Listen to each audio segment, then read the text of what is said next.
Hello বন্ধুরা, আমি অনেক আশা করে এসেছিলাম যে ঠাকুরগাঁও বিমানবন্দর থেকে সৈয়দপুর যাব, কিন্তু এসে দেখি এখানে সব সব শুধু ফাঁকা হয়ে আছে, নিরিবিলি শানশান, মানে একদম নীরব, কোনো হইচই নেই।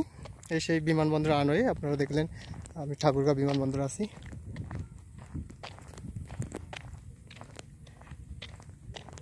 কোনো অজানা কারণে এটা বন্ধ আছে সম্ভবত, সেটা সৈয়দপুর যাওয়া হলো না।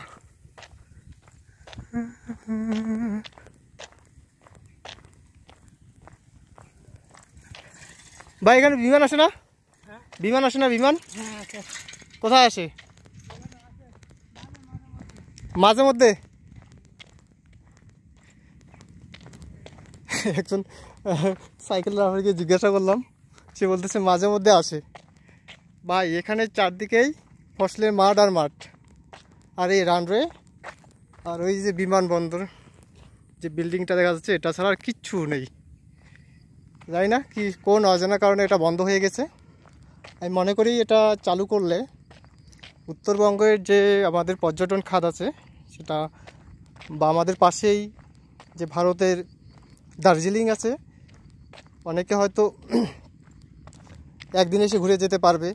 সেই ব্যবস্থা ঢাকা থেকে এসে ঘুরে যেতে, সেটা যদি চালু করা হয় তাহলে খুব ভালো হবে। জানি না বিমান মন্ত্রণালয় কী কারণে, অজানা কারণে এটা বন্ধ করে রাখছে।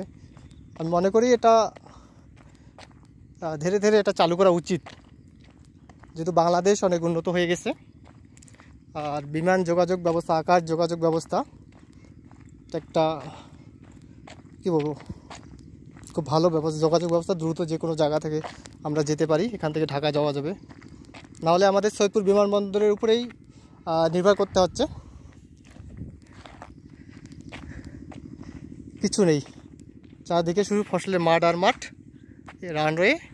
আর ওই যে কত সালে তৈরি হয়েছে আমি জানি না, সম্ভবত ব্রিটিশ পিরিয়ডে তৈরি হয়েছে বা স্বাধীনতার পর তৈরি হয়েছে। এরপর হয়তো কোনো সংস্কার করা হয়নি, একেবারে বদ্ধ করে রাখা হয়েছে।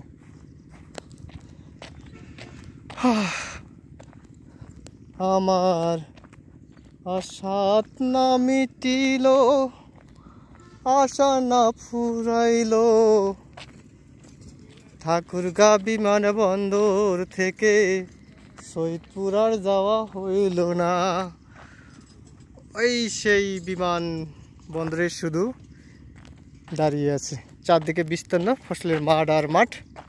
এটাই বাংলাদেশের। বাবারে, লোকও নাই খুব একটা যে কাউকে আপনি জিজ্ঞাসা করবেন, সেরকম ধরনের লোক নেই।